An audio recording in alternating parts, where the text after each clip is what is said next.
You mentioned sex robots. Yes. Do you think that's really going to be a thing?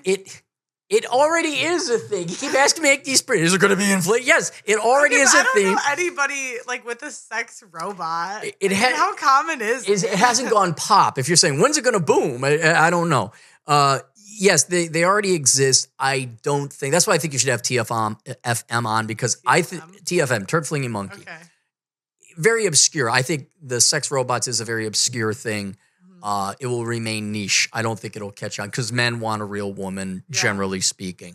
I think what is a much bigger threat and already has been a bigger threat has been prawn. Oh, yeah. Where guys like doing the calculus, like, okay, I got to go on a date with a girl 3 times. We're looking at 12 hours of labor, Lord knows how much money. Or I can just jerk off to this over here in 5 minutes and play my video games and be done with it. I think that's the real competition that women are going to face in the sexual market. The sex robots, those are actually more not even for the sex; they're more for companionship and all that, a biophysiological presence there. I think the Japanese even have holograms now, like having another human, well, not a human being, having an AI human being or an entity there. Kind of like a dog has its favorite chew toy or a stuffed bear or whatever. It's more akin to that.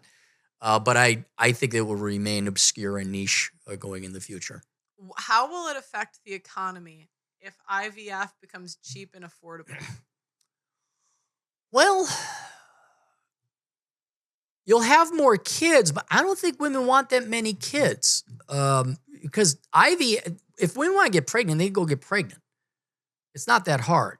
And they can find a guy, and here's where they get a little picky and, who do I want? So you'd have a little bit of a bump in children, but to be perfectly honest, I think if you remove those people who have troubles, fertility issues, genuine fertility issues, like, oh, we need some help, versus those, it's a lifestyle choice, I can't find a man, you're going to have a couple more kids being born, but it's going to be born to careers, professional type of women. And they've made their choice in terms of what's important to them. It's their career. Especially if you're going to have a kid without a dad around. So you're going to have one kid because they quote, want to have a kid. There's your check mark and move on. So I don't think it'll be that much of a boom, and it'll be a little uptick, but nothing to seriously affect the economy. What about hookers? Do you think there'll be an uptick in sex work to the point where you could get... I wonder sometimes if they'll make a Tinder, but for sex workers. Well, wasn't that seeking arrangement? Well, I guess. But don't you have to be rich to do that? Yeah, well, you got to be rich to get prostitutes. They're not like free or nothing. It doesn't like, here's your $2 prostitute. Doesn't sound like a good idea. I guess I just wonder if like some of these jobs, like, okay, so... let's say they start cutting these like DEI jobs, right? So then we have a bunch of women, they don't have jobs anymore. Then we have an increase in single women. Well, women pick finding a husband or being a prostitute. From my anecdotal experience, women love being hookers. I don't know. It blew my mind because I always thought that I don't really know a lot of hookers before I started this. Right. But the more I spoke to, the more I realized they're not coerced into it. It's not a last resort. They love it. And so it makes me wonder if we get to the point where they have to start cutting a lot of these useless jobs, will we see an explosion in prostitutes? Here's your define prostitution. And I hate to be so, because there's legit professional sex workers in Pahrump, Nevada. They're on a bunny ranch. You go there, you pay them money. There's negotiation, and I think they get benefits and things like that. It's a real business. What about the guy who talks to a girl and then pays for her flight and buys her groceries and helps her with the rent? Well, they're dating, but is that prostitution? What about the guy that gets married and loses half his assets? Is that prostitution? And there is an answer. Do you know what the answer is? I feel like the answer is technically no. I don't know. Okay, tell me the answer. Everything is prostitution. It's all prostitution. The percentage of relationships out there that are actually about love and liking the person is a minority. I'm not saying microscopically so, but it's a minority. the average guy who gets divorced paid, what do you call settlement and alimony? That is, in a sense, prostitution, right? You paid a lot more on that than you would get in a regular or a high-end once a month. And the guys have done the math and the calculus. The guy that goes out and, I need help with rent. Oh, okay, I'll help you out, baby. It's prostitution. Now, when I worked at a bank, was that prostitution? I would say no. It is prostitution. Everyone's a whore. Everyone's a John. Everyone.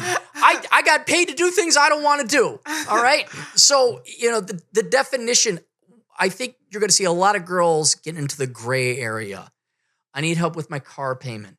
We say, well, isn't that technically from an economic standpoint, you give him sex and he helps you with your car payment? And then they act like, well, no, it's barter. So, that's love. But if it's cash, that's prostitution. It's like, no, it's cash or money. It's the same thing.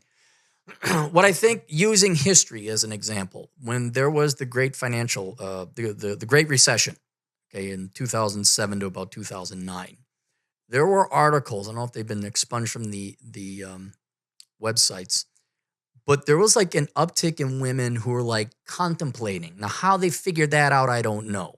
I know personally, anecdotally, some of my female friends were like, well, I'm having, gas is really expensive. I'm like, yeah, okay, I guess gas is really expensive. Well, if you want to like, oh, is that what you're suggesting? Oh, well, okay. But so if there was a no joke recession, there'd be an increase in women who would be amicable towards it. Mm-hmm. Overall. Depending on how you define it, like if a girl is like, hey, if you help me with gas, I'd sleep with you. Oh, like a whore? It's probably not going to work then. I say, yeah, okay, that's fine, sure. Oh, yeah, I understand you're a single mom. You need help out, whatever, sure. Let me help you out. Let me help you and your kids. At the end of the day, it's prostitution, but whether they're going to call for it. So how many girls, what do you call OnlyFans? Is that prostitution? I think if I had to guess anecdotally, I think like 20% of women under 35 have done some kind of sex work. Well, right. And okay, fine. But my point is that it's all sort of sex work. Yeah. And there's a huge gray as to how you want to define it. I wouldn't consider OnlyFans sex work. It's sex work, but I wouldn't call it prostitution. Because there's no actual sex going on. Right. So, how do you want to define it? And female shame would be involved in defining that. But I would think you would, if there was a no-joke recession, you would see an increase in women looking to get some kind of material or financial benefit, either bills paid, things bought, or outright cash.